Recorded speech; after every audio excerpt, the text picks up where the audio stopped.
We wanted to have nothing to do. They tried to rape them, this and that and the other. But you had to fight them off. Did they ever try to attack you? Of course. Successfully, yeah. we had, you never had so many uses for hangers in your life.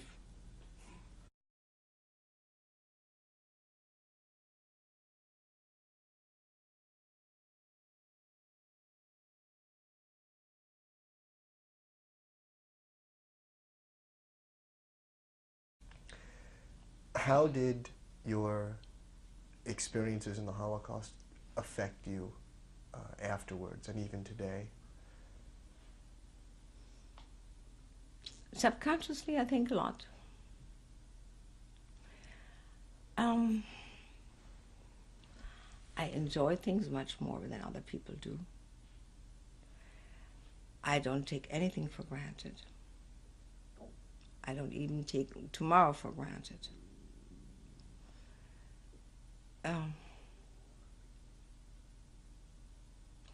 I'm unable to make plans further than for 3 weeks from now. Subconsciously, I don't know whether I'm still alive. I don't know whether it makes any sense to you. I'm a survivor of sexual violence myself.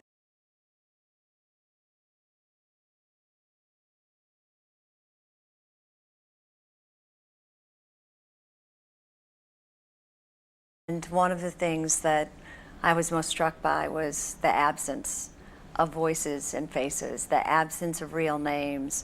You know, when we talk about sexual violence, we use pseudonyms, we blot out faces, we really encourage a form of invisibility. And I've worked on the issue for a long time, about 20 years.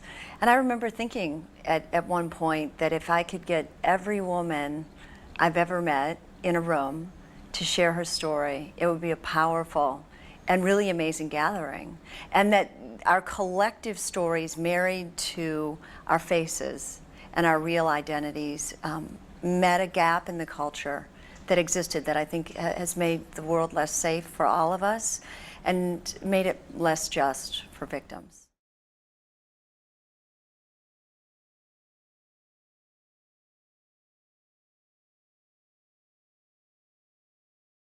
I'm a mother of a survivor of sexual assault, a victim of sexual assault. And it happened a long time ago. It happened in 1990, and it still is with me, and certainly with my daughter, and has influenced part of my work and definitely her career. And even though I did a lot of public speaking, it was always something that had humor, and I could use motivational techniques, and all of a sudden, here I'm speaking about this, which is totally different. I can intellectualize about it without any problem and talk about it and dialogue with people. And every now and then, it enters me, and I find myself guarding against that even now, to not go to that place. And yet, that place is a really big part of me. And going back, something I have put away for 55 years.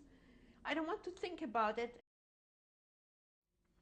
They put me in a solitary confinement, separated from my mother,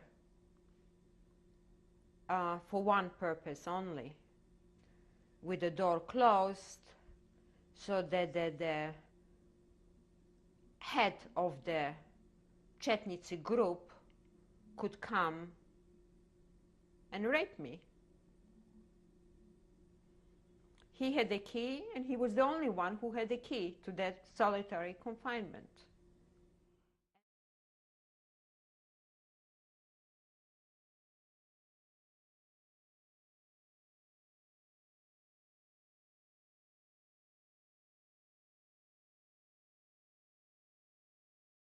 He was the top. He was the head of Chetnici. He was ugly. He was tall and skinny. He had a red beard and red hair, and I couldn't stand him. Do you know his name? No, I brushed it off. I brushed it off from my head. Able I never told my kids anything, really.